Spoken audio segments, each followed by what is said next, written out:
ఎవరెవరు పాల్గొన్నారు, జిల్లా ఎస్పీ గారు, పోలీసు వారికి మన ఛానల్ తరపున ప్రత్యేకంగా ధన్యవాదాలు. ఎందుకంటే ఇలాంటి కార్యక్రమాలు చేయాలి. వాస్తవానికి ఇక్కడ మిట్లారా యువత అనేది కొద్దిగా మాట్లాడుకుందాం. మిట్లారా ఈరోజు యువత ఏమైపోయిందంటే, గతంలో నేను కూడా ఈ మత్తులో ఊగిపోతున్న యువత అనేటువంటి అంశంతో ఒక ఆర్టికల్ కూడా రాయడం జరిగింది. అది నేను రాసిన ఆర్టికల్. ఇది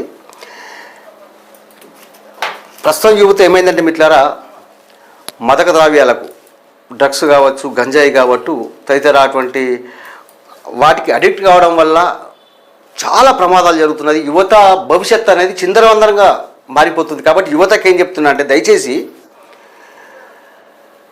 మీ భవిష్యత్తు బాగుండాలంటే ఈ చెడు అలవాట్లకు, డ్రగ్స్, మదక ద్రవ్యాలకు దూరంగా ఉండే ప్రయత్నం చేయండి. ఎందుకంటే ఆ మధ్యలో ఒక యువకుడు ఒక ప్రాంతంలో గంజాయి మితిమీరి తీసుకొని ఆ మత్తు లోపల హెవీ డ్రైవ్ చేస్తూ వెళ్ళడం వల్ల తనకు తానే ఒక చెట్టు గుద్దుకొని తునకలు అయిపోయాడు. అంటే డ్రగ్స్ ఎంత చెడు చేస్తుందో ఒకసారి ఆలోచించండి. కాబట్టి నేను ఏమంటున్నా, యువతకి ఏం చెప్తున్నా అంటే, ప్రతి యువతకు చెప్తున్నా నేను, మీ తల్లిదండ్రులు చెప్పిన మాట ఖచ్చితంగా వినండి. తల్లిదండ్రులు మించిన గైడెన్స్ యువతకు లేరు. ఎందుకంటే మీరు అజాగ్రత్త వల్ల ఈ డ్రగ్స్ తీసుకోవడము, మత్తు పానీయాలకు బానిసవడం వల్ల మీకు జరిగితే బాధపడేది, భరించేది తల్లిదండ్రులు, మీ కుటుంబ సభ్యులే. మీరు మత్తుకు అలవాటు కావడం వల్ల మీ కుటుంబంతో పాటు సమాజం కూడా చెడిపోతుంది.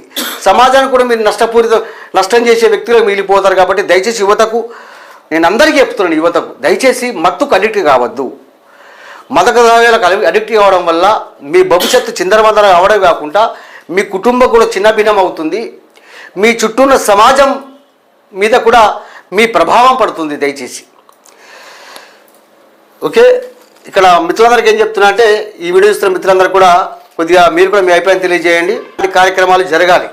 విద్యావేత్తలు, మేధావులు, జర్నలిస్టులు, పోలీసులు అందరూ కూడా అన్ని ప్రాంతాల్లో కూడా యువతను సన్మార్గంలో నడిపించేందుకు ఇలాంటి కార్యక్రమాలు చేస్తే యువత భవిష్యత్తు బాగుంటుంది.